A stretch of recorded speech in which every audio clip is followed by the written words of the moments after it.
Alhamdulillah, wassalatu wassalamu ala rasulillah wa ala alihi wa sahbihi wa mawalah. Amma ba'd.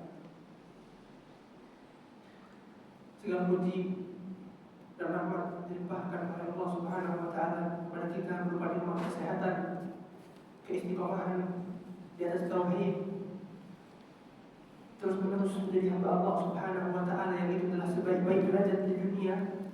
Sebagaimana Rasulullah sallallahu alaihi wasallam memilih di antara dua pilihan, apakah kau ingin menjadi raja dunia dan hidup selamanya atau ingin kembali kepadaku?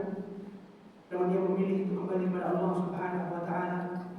Maka kita hamba Allah Subhanahu wa taala yang mengamalkan seluruh apa yang telah kita ketahui. Dan pula dari ilmu agama menjadi dasar dalam setiap ibadah kita.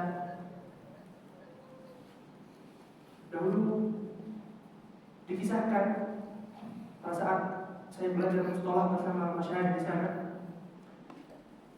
Syekh Mubil pernah ditanya, "Ya Syekh, ila mata an naqula rajul hada man hada man hada?"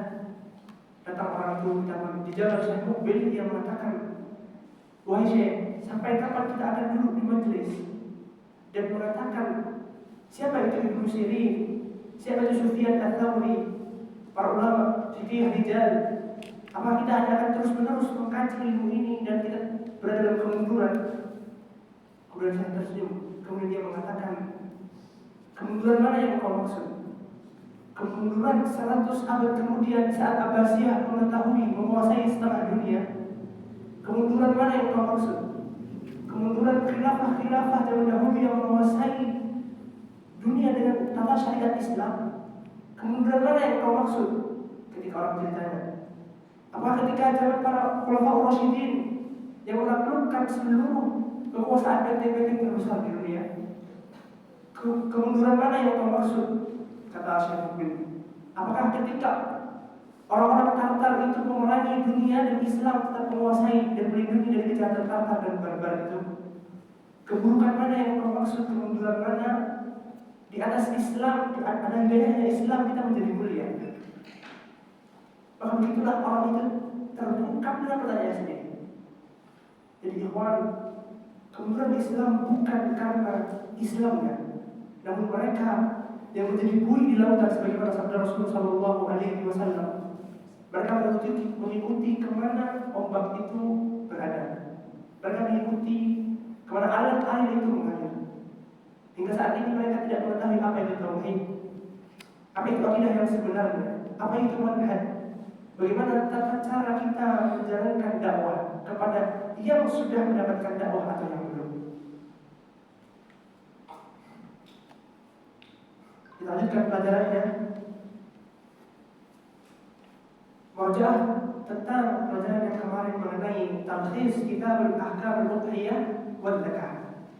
Karena Syekh Muhammad bin Shalih Al-Utsaimin. Kemarin kita telah mempelajari hukum berkorban. Hukumnya sunnah muakkadah. Dan kepada siapa bagi orang yang mampu kepada siapa wajibnya sunnah muakkadah tadi? Kepada orang yang mampu. Kemudian kepada siapa sembelihan itu? Diwakilkan siapa? Yang pertama, pemilik. Kemudian orang yang hidup. Kemudian boleh dengan yang meninggal. Bagaimana hukum berkorban untuk yang meninggal? Terbagi menjadi berapa kemarin? 3. Bagi orang yang meninggal dan diikutkan kepada yang telah masih hidup. Jadi saya berkorban untuk keluarga saya yang hidup dan mati, yang telah meninggal. Jadi yang kedua, wasiat. Gimana hukum wasiat? Orang yang meninggal mewasiatkan. Dilaksanakan atau tidak? Wajib dilaksanakan. Karena orang yang mengganti wasiat selama tidak lebih dari sulus sepertiga, maka tidak boleh. Kemudian yang terakhir, hukum khusus berkorban untuk yang telah meninggal saja diperselisihkan. Imam Ahmad bin Hanbal yang mengumpulkan seluruh ilmu fikih dari Imam Syafi'i, Malik dan Imam Abu Hanifah, semuanya kembali ke Imam Ahmad. Imam Ahmad bin Hanbal mengatakan bolehnya berkorban untuk yang telah meninggal khusus dan sampai pahalanya sebagaimana sampainya kita puasa menggantikan puasanya. Namun Syekh Muhammad bin Utsaimin mengatakan tidak. Ya, lihat ini bagaimana ulama menjadikan ilmu di atas panutan dia dalam beramal. Kenapa? Karena Rasulullah SAW telah meninggal pamannya Hamzah. Pernah nggak dia melihat Rasulullah SAW mewasiatkan atau meniatkan saya berkorban untuk Hamzah? Ya. Kemudian Khadijah, istri yang paling dia cintai, ada. Dia mengatakan an ahli dan Khadijah, semua yang telah meninggal. Bukan khusus kepada Khadijah, ya. Kemudian syarat-syarat untuk menjadi hewan kurban. Yang pertama, annahu min bahimatil an'am wa yadhkuru ismallahi ala ma razaqahum min bahimatil an'am, hewan ternak. Apa aja itu? Enggak semua hewan ternak. Sapi, kambing, unta. Dan dikiaskan seperti itu juga. Kerbau ada yang diternak, yang liar boleh. Ya. Himar, keledai diternak, tapi tidak dikorbankan oleh Rasulullah SAW. Maka yang liarnya, himar wahsy kalau bahasa Arab zebra, tidak dikorbankan. Gitu ya. Kemudian syarat yang kedua, cukup umurnya. Kalau yang unta berapa tahun? 5 tahun. Terus yang sapi 2 tahun. Kalau kambing terbagi 2. Ada domba sama kambing. Domba 6 bulan. Kalau domba 6 bulan, kambing setahun. Itu namanya musinah ya. Kemudian yang ketiga, tidak lepas, maksudnya lepas ya, tidak terdapat padanya uyub. Sebagaimana disebutkan dalam hadis Rasulullah SAW, al-arja al-bayyin abluha wal amra al-bayyin awaduha wal marid al-bayyin maraduha wal ajfa allati la taqra. Yang pertama, yang buta dengan buta yang jelas, dan sakit dengan sakit yang jelas. Kemudian dengan pincang dan pincang yang jelas, serta lemah al-mazid minhu. Ya. 4 hal ini termasuk dengan beberapa yang semisalnya, seperti luka dengan luka yang besar, termasuk. Kemudian syarat yang kelima, ia tidak berkaitan dengan hak yang lainnya. Hewan sembelihan, hewan peliharaan bareng-bareng dikurban dengan niat satu keluarga, atau hewan yang menjadi jaminan dalam pegadaian dengan suatu hal, enggak boleh. Syarat yang keenam, mengkorbankan sesuai dengan waktunya. Awal waktu kan? Setelah sholat Id. Kalau sebelum sholat Id, bagaimana dengan dagingnya? Sedekah. Namun pernah sahabat Nabi ia mengkorbankan sebelum sholat Id. Kemudian Rasulullah SAW mengatakan kambingnya, dagingnya, daging biasa, satulah milik ahli. Tapi ia tidak memiliki kecuali daging yang itu, dan Rasulullah SAW mengistisnakan kecuali hanya dia. Ia diterima, namun tidak dengan yang lainnya, gitu ya. Jadi tahun berikutnya tidak ada lagi. Kemudian kemarin kita telah membahas berapa lama daging disimpan. Tentang hadis Rasulullah SAW mengatakan yang tidak boleh menyimpan daging selama 3 hari Karena musim paceklik. Jadi setelahnya diperbolehkan untuk disimpan, iddikhar. Nah ya, sekarang lanjut fasl tsalits, bab yang ke-3. Tapi fadlin min udhiyati jinsan aw wasfan al-makruh minha. Tentang sifat dari hewan yang dikurbankan secara jenis atau secara sifat dan yang dimakruhkan untuk disembelih. Kemarin syaratnya kan, sekarang gimana jenisnya dan gimana sifatnya, serta apa sifat yang dimakruhkan untuk disembelih. Fal-afdalu min udhiyah jinsan, dan yang paling baik secara jenis al-ibil, summa al-baqar in dhaha biha kamilah, summa dha'n, summa al-ma'z, summa sab'ul badana, summa sab'ul baqar.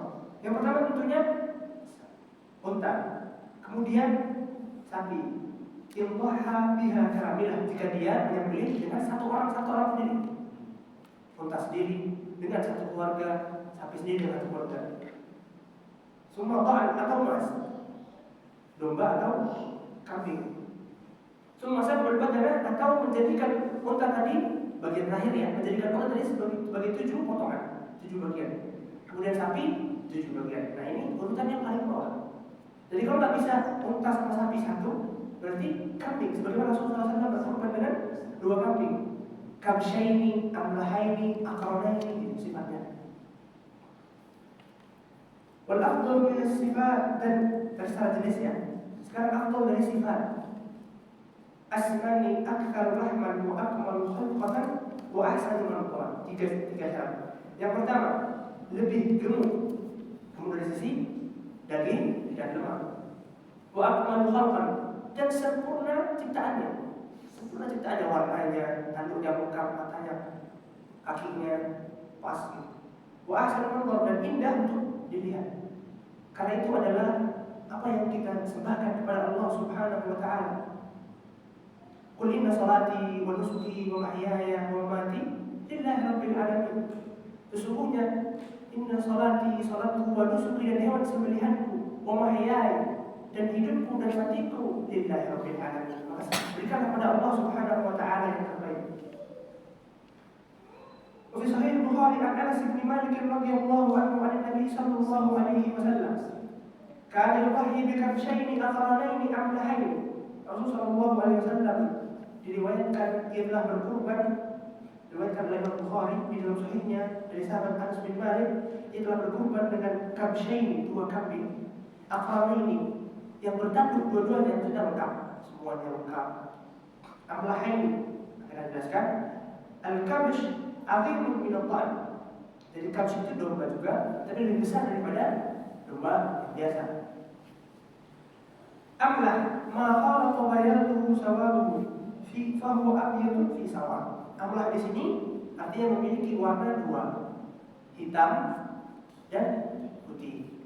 Ma khalata bayaduhu sawa, apa yang putihnya dicampur dengan hitam, jadi 2 warna. وعن ابي سعيد الخدري رضي الله عنه قال ضحى النبي صلى الله عليه وسلم بكبش اقرا ياكل في سواد ويقتل في سواد ويمشي في سواد اخرجه 4 وقال الترمذي حسن صحيح.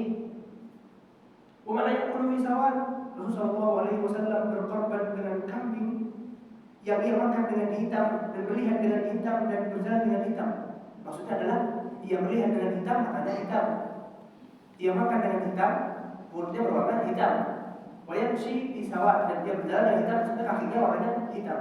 Ini menunjukkan bagaimana keindahan kambing yang dikorbankan oleh Rasul sallallahu alaihi wasallam. Sekarang kita masuk dalam sifat-sifat yang dimakruhkan.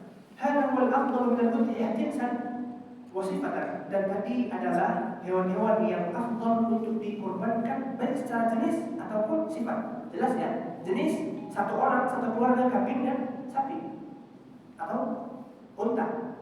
Kemudian masuk paling bawah 7 bagian unta, 7 bagian sapi. Wa amal baqaru minha fahiya. Wa amal makruh minha fahiya, dan yang dimakruhkan dari berkorban sebagai berikut sifat-sifatnya ya. 1. Abba wa hiya ma qata'a min udhuniha wa aqraniha nisfan fa aksar. Makruh ya, bukan berarti tidak boleh, tapi makruh, dibenci. Yang pertama, ma qata'a min udhuniha, yang terpotong telinganya, au qarniha, atau tanduknya terpotong. Nisfan fa aksar, setengah atau semuanya terpotong, satu tanduknya, maka itu makruh. Namanya abba. Kemudian yang kedua, allati syaqqat udhunaha afdal min al-amam, atau telinganya terpotong dari depan. Allati syaqqat udhunaha afdal min al-khalf, atau terpotong sebagian dari belakang. Aw syarq syarqa allati syaqqat udhunaha tulan, atau terpotong panjang telinganya. Aw khirqa allati kharaqat udhunaha, atau yang terbakar telinganya. Ya, semua ini tidak sempurna, maka disebutkan makruh. Kemudian yang berikutnya al-mustaqsilah bi fathis shad, al-mustaqsalah, ya, fathis shad, al-mustaqsalah. Wa hiya allati dhahaba qarnuha, atau yang hilang dua-dua tanduknya, maka ini makruh. Aw al-baqa allati baqaqat aynuha, yang matanya kecolok gitu, nggak sempurna. Maka itu adalah hewan-hewan yang tidak selayaknya untuk kita korbankan kepada Allah Subhanahu wa taala. Lanjut, fasl rabi, bab yang keempat, fi man tujzi'u anhu al-udhiyah. Siapa yang dapat menjadi sah dengan satu hewan kurban tadi? Tujzi'u al-udhiyatu wahidatun min al-ghanami an rajulin wa ahli baitihi wa man syaa min al-muslimin. Akan sah satu hewan kurban tadi untuk dia, lelaki dan keluarganya, serta siapa di antaranya yang dia inginkan dari kaum muslimin. Nanti kita akan pelajari. Sebagaimana hadis Aisyah radhiyallahu anha, Nabi sallallahu alaihi wasallam amara bi kabshin aqran yutau fi sawadin wa yabrabu fi sawadin wa yanturu fi sawad fa bihi liyudhi. Rasulullah sallallahu alaihi wasallam dikisahkan oleh Aisyah radhiyallahu anha yang merintahkan untuk mengambil kambing yang bertanduk, yang tadi mulutnya warnanya hitam, melihat dengan warna hitam, berjalan dengan warna hitam. Faqala laha ya Aisyah, halum min midyah. Wahai Aisyah, datangkan kepadaku midyah, sikin, pisau. Fafa'alat thumma akhadhaha wa akhadha al-kabsh. Kemudian Aisyah mengambilkan pisau dan memberikan kepadanya, kemudian Rasulullah mengambil kambing tadi. Saya mengatakan Bismillah, Allahumma taqabbal min Muhammad wa ali Muhammad wa min ummati Muhammad. Summa dhaha bihi, rawahu Muslim. Itu ya. Bismillah, Allahumma taqabbal min Muhammad wa ali Muhammad wa ahad min al-muslimin. Gitu. Boleh. Jadi sahnya kepada siapa? Laki-laki tadi, keluarganya, itu otomatis bagaimana pembahasan kemarin, dan siapa di antara kaum muslimin. وعن ابي رافع رضي الله عنه النبي صلى الله عليه وسلم كان يضحي بكبشين احدهما عنه وعن اله واخر عن امته جميعا رواه ابن احمد. Dan dari Abi Rafi radhiyallahu anhu bahwasanya Rasul sallallahu alaihi wasallam berkorban dengan dua kambing, salah satunya untuk beliau dan keluarganya, dan satu kambing yang lainnya untuk siapapun di antara umatnya yang dia kehendaki. Jadi saya. Kemudian tadi jelas itu kambing, sapi atau unta yang satu keluarga. Jadi siapa yang boleh? Dia dan keluarganya. Siapa keluarga? Yang dinafkahi oleh dia. Gitu ya. Kemudian masuk wajib disitu sab'ul ba'ir atau sab'ul baqar. Dan sah juga hewan yang besar seperti ba'ir. Jadi ba'ir, badana, ibil, semua unta ya bahasa Arab. Atau sab'ul al-baqar, atau sepertujuh bagi tujuh orang bagi unta atau sapi. Sah juga. وتجزئ عنه واحدة من الغنم فلو ضحى الرجل في سبع البعير أو البقر عنه وعن أهل بيته أجزأ ذلك، لأن النبي صلى الله عليه وسلم جعل سبع بدن والبقر قائما مقام الشاة في الهدي، فكذلك يكون في الأضحية لعدم الفرق بينها وبين الهدي في هذا. Kenapa sah orang menjadikan sapi dan unta sebagai 7 bagian barang-barang milik? Karena Rasulullah Shallallahu Alaihi Wasallam menjadikan hadyu sah dengan membeli 1 ekor unta 7 keluarga, 1 ekor kambing dan 1 ekor sapi 7 keluarga. Maka dikiaskan hadyu hewan yang kita sembelih ketika haji, qarin atau tamattu biasanya. Itu sah, maka dikiaskan dengan udhiyah karena sama-sama menyembelih berkorban. وتجزئ واحدة من الغنم عن شخصين فأكثر يشترينها فيضحينها لعدم ورد ذلك في كتاب والسنة، كما لا يجوز أن لا يشترك 8 فأكثر من بعير أو بقرة. Dan tidak sahnya satu kambing yang dibeli dengan 2 orang, maksudnya 2 keluarga atau lebih, sebagaimana tidak sahnya pula menjadikan unta atau sapi 10 bagian. Ada kan yang bagian 10 bagian? Nah, tidak sah karena ada min urudi dzalika an Nabi sallallahu alaihi wasallam fil kitab wa sunnah. Karena tidak diriwayatkan Rasulullah SAW menjadikan hadyu atau udhiyah dengan 7 bagian, 10 bagian, 11 bagian. Gitu ya.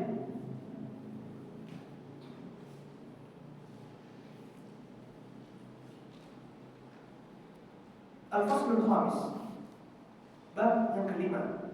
Fi man yata'ayyanu bil udhiyah wa ahkamuhu. Setelah kita bahas dari sisi orangnya, sekarang kita bahas dari sisi hewannya. Fima yata'ayyanu bihi al-udhiyah, bagaimana kita menjadikan hewan ini khusus menjadi hewan kurban. Ya.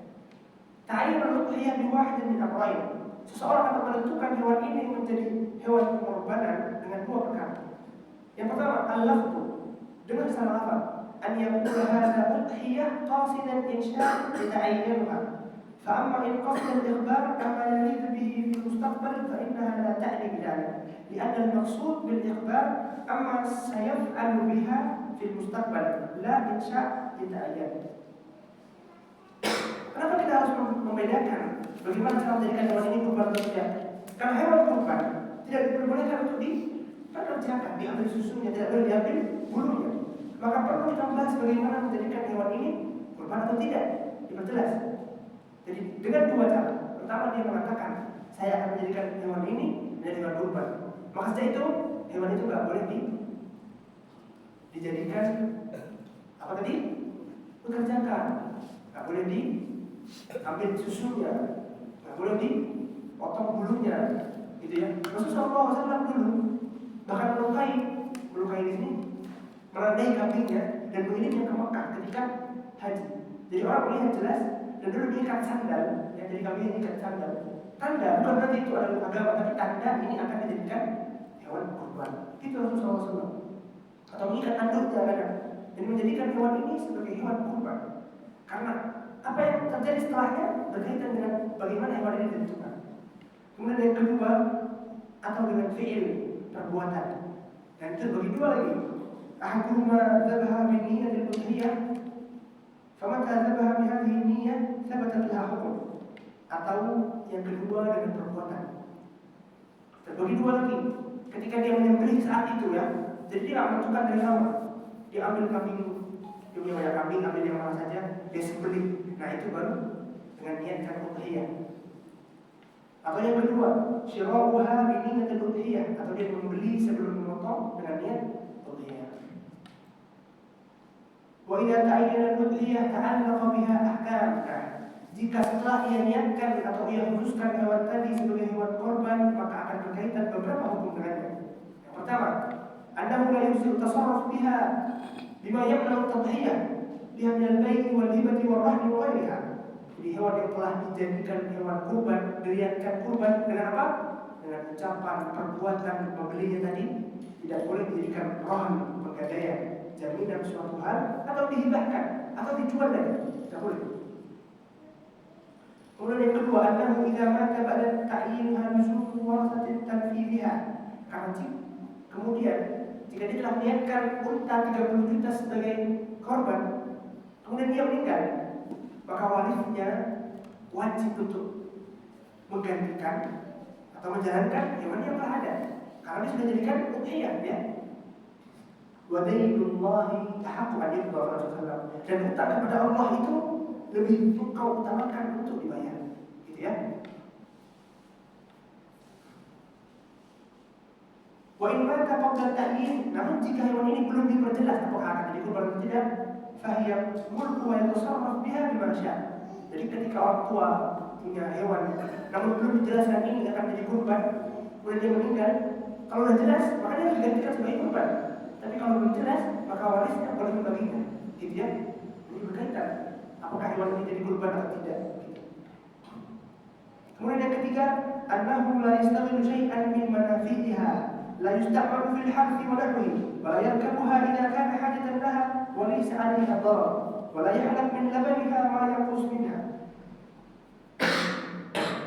Kemudian yang ketiga, tidak boleh lagi setelah dijadikan hewan itu sebagai hewan kurban, yusta'mal fil harth, digunakan untuk membajak, atau biarkan menjadikan hewan itu sebagai tunggangan, atau yahlabu min labaniha, atau mengambil susu darinya, nggak boleh.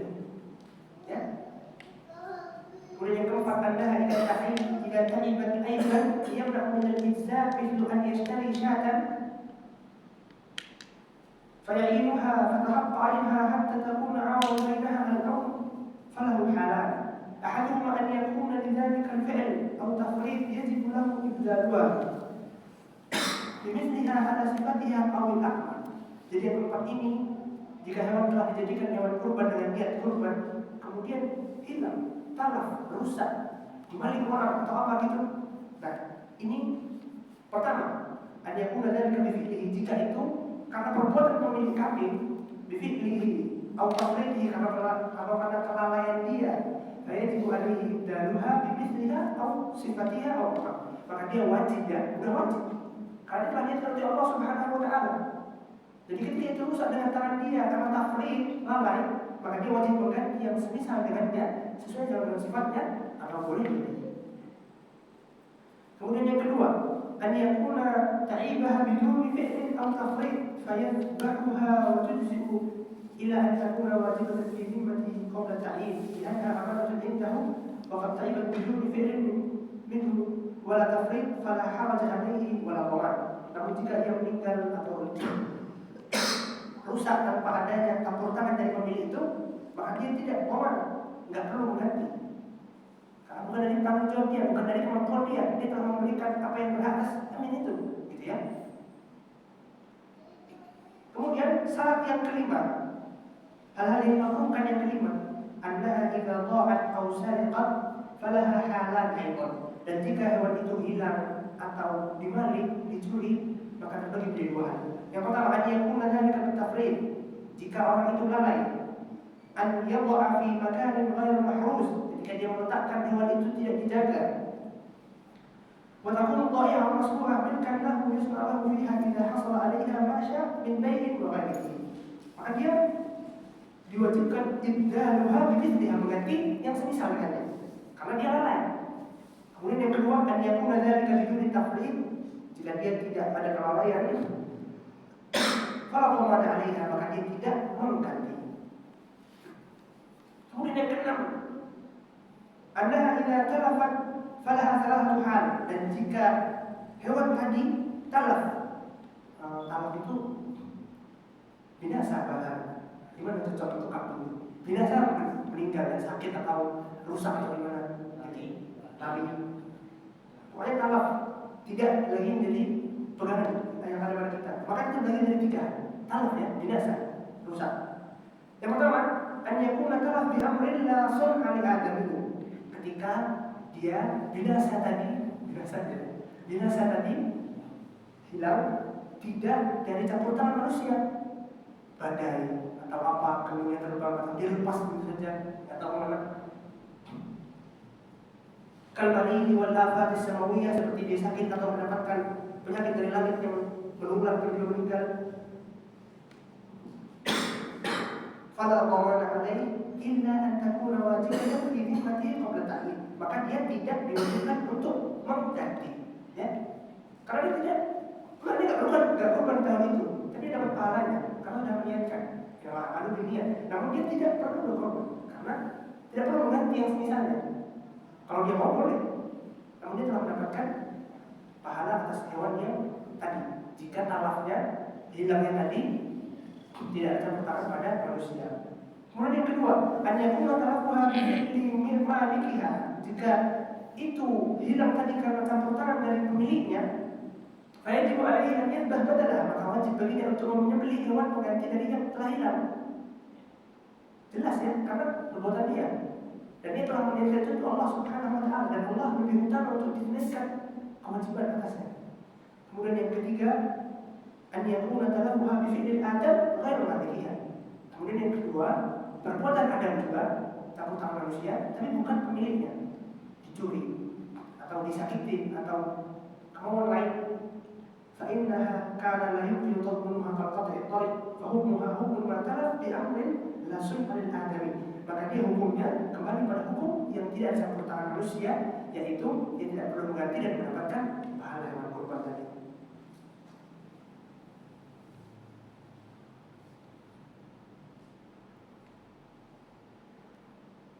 Sekian ya.